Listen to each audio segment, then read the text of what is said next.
तो यादव जाति जो खुद को हिंदू धर्म का पोषक और श्री कृष्ण का वंशज बताता रहा है, मुझे लगता है कि यादव जाति को यह सवाल खुद से पूछना चाहिए। ये तो उन यादव जाति के लोगों के लिए बहुत बड़ा सबक है जो कि जो है खुद को हिंदू समझ रहे थे, हिंदुत्व का रक्षक समझ रहे थे, उनसे सबक है।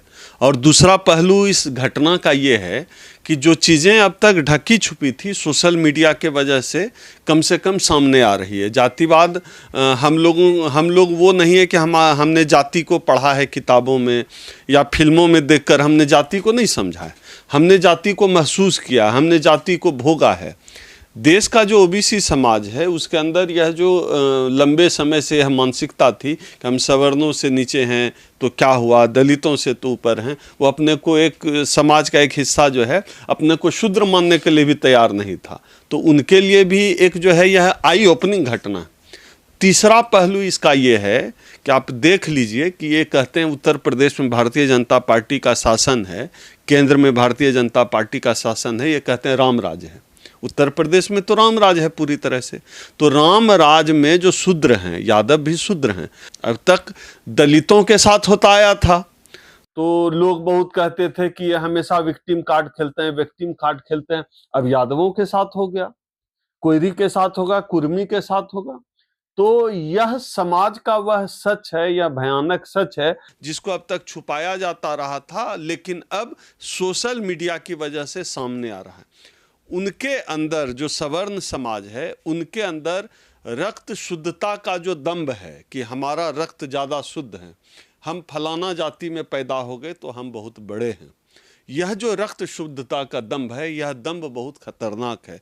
इसी रक्त शुद्धता के दंभ ने, इसी जाति गौरव ने, यह जो झूठा जाति गौरव है, इसी जाति गौरव ने अब तक देश को भी पीछे कर रखा है। जिनको लगता था, आप बताइए, ये कहते हैं खुद को विश्व गुरु। विश्व गुरु किस बात का विश्व गुरु है? इस देश में जाति व्यवस्था की वजह से इस देश के तमाम लोगों को, जितने भी नागरिक हैं, सबको जो है समान रूप से आगे बढ़ने का अधिकार नहीं मिला, तो राष्ट्र विकास नहीं कर पाया।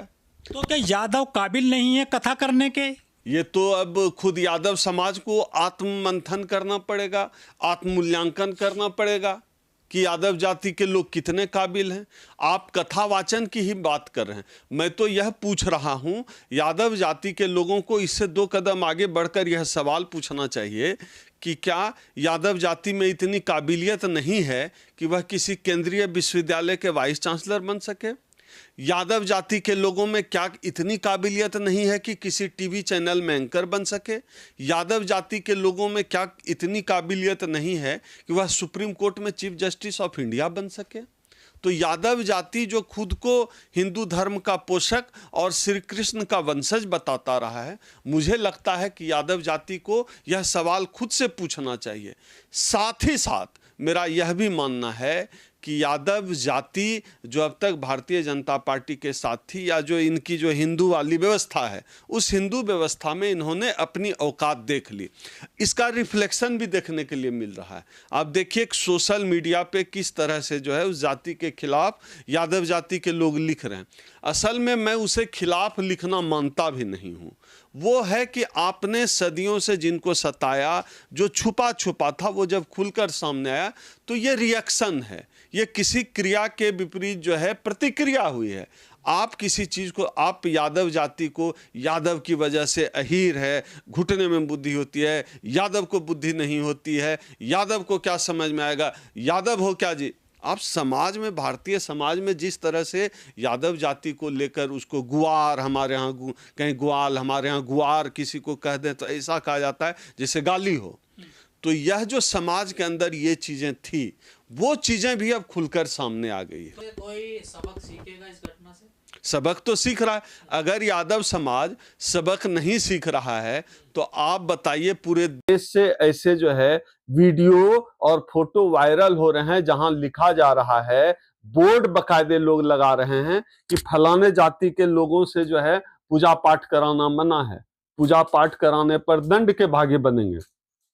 बोर्ड तो किसी 1 गांव, 2 गांव, 4 गांव, 5 गांव में लग रहा है, लेकिन उसकी तस्वीरें शेयर हो रही है, सोशल मीडिया पे वो करोड़ों लोगों के पास जा रहा है, लोग शेयर कर रहे हैं, यानी उसको जो है समर्थन मिल रहा है इस बात को।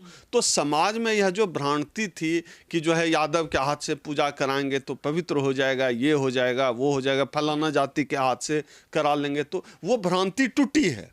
तो ये सही है बोर्ड लगाना कि इस गांव में ब्राह्मणों का आना ये सब रिफ्लेक्शन करना है इसको, या इनसे पूजा पाठ कराना ठीक है, ये सही रहा? ये अगर इस बोर्ड के में जो है कुछ असंवैधानिक बात नहीं लिखी गई है, कोई गैर कानूनी बात नहीं लिखी गई है, तो फिर क्यों गलत है? गांव तो सभी का होता, कोई भी जा हाँ, तो जा सकता। मैं कह रहा हूं कि अगर असंवैधानिक और गैर कानूनी बात नहीं लिखी गई तब सही है, लेकिन आपने किसी को सताया, किसी को दबाया, आप किसी के ऊपर मूत देंगे, आप जो है किसी का सर मुड़ देंगे, तो क्या वो साइन बोर्ड भी न लगाए? क्या वो जो है बार बार अपमानित होने के लिए क्यों अभिशप्त है? किसने अभिशप्त किया? ये लोग इन्होंने धोखा क्या आगे किया? अगर किसी कोई नाम छुपा कर भी गया हो, ये तो जांच का विषय है, अगर कोई नाम छुपा कर भी गया हो तो मुझे लगता है कि भारतीय हम लोग इस समाज के तौर पर मर चुके हैं कि किसी को अपनी जाति छुपानी पड़ती हो, किसी को अपना नाम छुपाना पड़ता हो। इससे ज़्यादा शर्मिंदगी का विषय कुछ हो ही नहीं सकता। ये तो और शर्मिंदगी वाला मसला। लेकिन यादव जाति जो है डोमिनेट कास्ट है, पिछड़ों की, वो मजबूत बिरादरी कही जाती है, उनके साथ में ऐसा अत्याचार हुआ सामाजिक स्तर पर?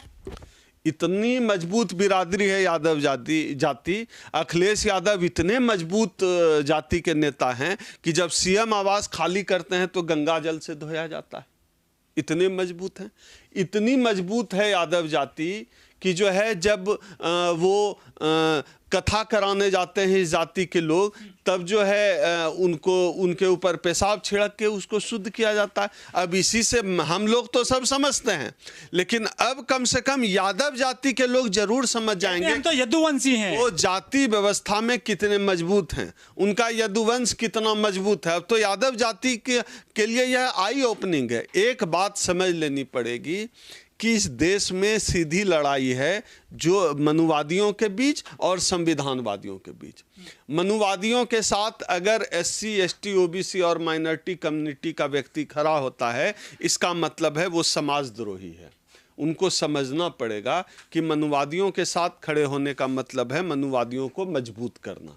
और कई यादव तो ये भी कह रहे हैं कि ये छोटी मोटी सी घटना थी, इसको ज्यादा बढ़ाया चढ़ाया ना जाए, समाज में नफरत पैदा ना की जाए। दो व्यक्तियों के बीच का मामला बता रहे हैं इसको। जो भी व्यक्ति ऐसी बात कर रहा है कि यह छोटी मोटी घटना है, तो मैं चाहता हूं कि उसका भी मुंडन करा के वीडियो बना के वायरल कर दे, फिर उसके बाद उसका बयान लिया जाए। बताओ कितनी छोटी जो घटना। कथावाचक बन रहे हैं समाज में जो इस तरह की घटना होती है, वह उस घटना को केवल घटना के तौर पर न देखकर एक संकेत के तौर पर देखा जाना चाहिए। अब देखिए, आप कहते हैं कि इसका कितना यादवों पर असर पड़ा है या समाज पर। मैं कहता हूं बहुत असर पड़ा। अभी हमारे संगठन Akhil Bharatiya SC ST OBC minority संयुक्त मोर्चा ने इस पूरे मसले पर हम सोशल मीडिया पर हम लोग ने बात उठाई, और अभी हमने 2 दिन पहले झारखंड में हमारे प्रदेश महासचिव हैं गोपाल यादव जी, उनके नेतृत्व में सैकड़ों लोगों ने झारखंड में प्रदर्शन किया इस बात पे। इसका क्या मतलब है? इसका मतलब है कि जो घटना इटावा में हुई, उस घटना का असर झारखंड में आप देख रहे हैं। राम राज्य में शंभू की हत्या कर दी गई थी, वो पढ़ा रहे थे गरीबों को, और ये जो है कथा करने गए शूद्र तो उनके बाल कतर दिए। तो क्या ये अमृत काल है या राम राज्य काल है? ये राम राज्य का अमृत काल है। एक तो राम राज है क्योंकि योगी जी का राज है, और राम राज का मतलब ही यहाँ के हिसाब से है कि सवर्णों का राज मतलब राम राज, तो राम राज है। अमृत काल मतलब भाजपा का काल है। अब देख लें, इस देश के जो SC ST OBC कम्युनिटी के लोग हैं, शेड्यूल कास्ट के लोग तो सब समझते ही हैं, क्योंकि हमने तो सीधा हमने तो दूसरे तरह का जो है उत्पीड़न झेला है, झेल रहे हैं, और पता नहीं लाखों करोड़ों वर्ष तक झेलते रहेंगे। क्योंकि जब तक इस देश में जाति व्यवस्था के खिलाफ सवर्ण समाज नहीं खड़ा होगा तो जाति व्यवस्था नहीं जाएगी। तो क्या यादव हिंदू नहीं है? इस सवाल का जवाब तो यादव जो अभी अब कांवर का सीजन आ गया ना, अब यादव समाज अब कांवर लेके जाएगा और उसके ऊपर हेलीकॉप्टर से फूल बरसेगा, तब उससे पूछना चाहिए कि अब तो ठीक है। सवर्ण समाज या मनुवादी समाज को जिसमें कह रहे हैं आप सुधार होने की जरूरत है, बाबा साहब के जमाने से सुधार की गुंजाइश खत्म हो गई है। वो जो जिस व्यवस्था से बेनिफिशियरी है वो अपनी व्यवस्था छोड़ेगा क्यों? बिल्कुल नहीं वही मैं कह रहा हूँ। जैसे अमेरिका में कालों की लड़ाई, ब्लैक की लड़ाई वाइट ने लड़ी। भारतीय समाज में क्या कोई इस बात की कल्पना, छोड़ दीजिए सड़क पे, कल्पना भी की जा सकती है कि सवर्ण समाज का कोई व्यक्ति जो है दलितों की लड़ाई लड़ेगा? जो प्रगतिशील सवर्ण है, मैं उनकी भी बात कर रहा हूँ। रवीश कुमार एक बड़े प्रोग्रेसिव पत्रकार हैं, सब दलित समाज, ओबीसी सब लोग देखता है। मुझे ध्यान नहीं आ रहा है कि उनका जो यूट्यूब चैनल है उस पर इस घटना पे वीडियो बना। मैं रेगुलर इन्फॉर्मेशन, उनके पास कंटेंट बहुत होता है, तो मैं कंटेंट के लिए उनके वीडियोज देखता हूँ। हाँ, ईरान, इराक, अफगानिस्तान पे बनेगा वीडियो, उस पे मीडिया भी जातिवादी करता है। मीडिया की छोड़िए, मैं प्रोग्रेसिव लोगों की बात कर रहा हूँ। मैं बात कर रहा हूँ कन्हैया कुमार की। कन्हैया कुमार ने इस मसले पर क्या कोई प्रोटेस्ट किया? अभी बिहार में आरजेडी की स्पोक्स पर्सन है सारिका पासवान। सारिका पासवान के खिलाफ एक सवर्ण जाति के व्यक्ति ने बहुत गंदी और अश्लील और वाहियात टिप्पणी की। उस टिप्पणी के बाद उसको अरेस्ट हो जाना चाहिए, ये कानून का मसला है। लेकिन उस पूरे मसले पर कन्हैया कुमार जो दलितों का नेता बने फिरते हैं बिहार में और पूरे देश में, उन्होंने कोई आवाज़ उठाई, कोई वीडियो बनाया, कोई प्रोटेस्ट किया?